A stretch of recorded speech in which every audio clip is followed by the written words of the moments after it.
ശബരിമല പ്രശ്നങ്ങളൊക്കെ ഇവിടെ ഉന്നയിച്ചിട്ടുണ്ടാകും. ശബരിമല പ്രശ്നത്തിൽ എന്താ ഇടതുപക്ഷം ചെയ്ത തെറ്റ്? എന്താ തെറ്റ് ചെയ്തത്?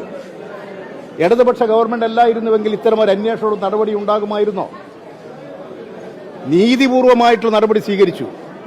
അതും ഈ പ്രചരണത്തിന്, അതും ന്യൂനപക്ഷ പ്രീണനമാണ് എന്ന നിലയിൽ പ്രചരിപ്പിക്കാൻ RSS ശ്രമിച്ചു, സംഘപരിവാർ ശ്രമിച്ചു, UDF ശ്രമിച്ചു.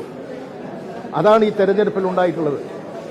ഇത് ജനങ്ങൾക്കിടയിൽ കൂടുതൽ പ്രചാരവേല നടത്തി ജനങ്ങളെ ബോധ്യപ്പെടുത്തി കൂടുതൽ ജനകീയ ശക്തി സമാഹരിച്ചുകൊണ്ട് മുന്നോട്ട് പോകണം.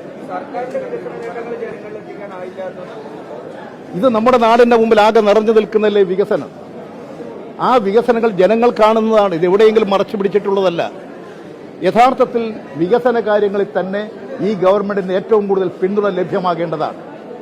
പക്ഷേ വർഗീയതയുടെ, ജാതീയതയുടെ തീഷ്ണതയ്ക്കിടയിൽ ജനക്ഷേമകരമായ പ്രവർത്തനങ്ങളിൽ വേണ്ടത്ര ജനങ്ങൾക്ക് ഉൾക്കൊള്ളാൻ കഴിഞ്ഞിട്ടുണ്ടോ എന്നാണ് പരിശോധിക്കേണ്ട കാര്യം.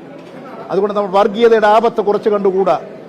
കേരളം പോലുള്ള മതനിരപേക്ഷതയ്ക്ക് ഏറ്റവും അധികം പ്രാധാന്യം കൊടുക്കുന്ന സംസ്ഥാനത്തിനകത്ത് ആപത്ത് പതിയിരിക്കുകയാണ്. അത് ഈ നാട് മനസ്സിലാക്കിക്കണം. ആപത്ത് പതിയിരിക്കുകയാണ്. ദൂരവ്യാപകമായ പ്രത്യാഘാതമുണ്ടാകും.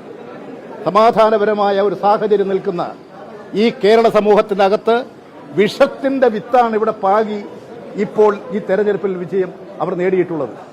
ഞങ്ങൾക്ക് രാജ്യത്തിൻ്റെതാണ് പ്രശ്നം, നാടിലെ ജനങ്ങളുടേതാണ് ഞങ്ങളുടെ പ്രശ്നം. അതുകൊണ്ട് തന്നെ ജനങ്ങളുടെ ഐക്യം കാത്തുസൂക്ഷിക്കാൻ, ജനങ്ങളെ ഒന്നിപ്പിച്ച് നിർത്താനുള്ള എല്ലാ നടപടികളുമായിട്ട് മുന്നോട്ട് പോകും.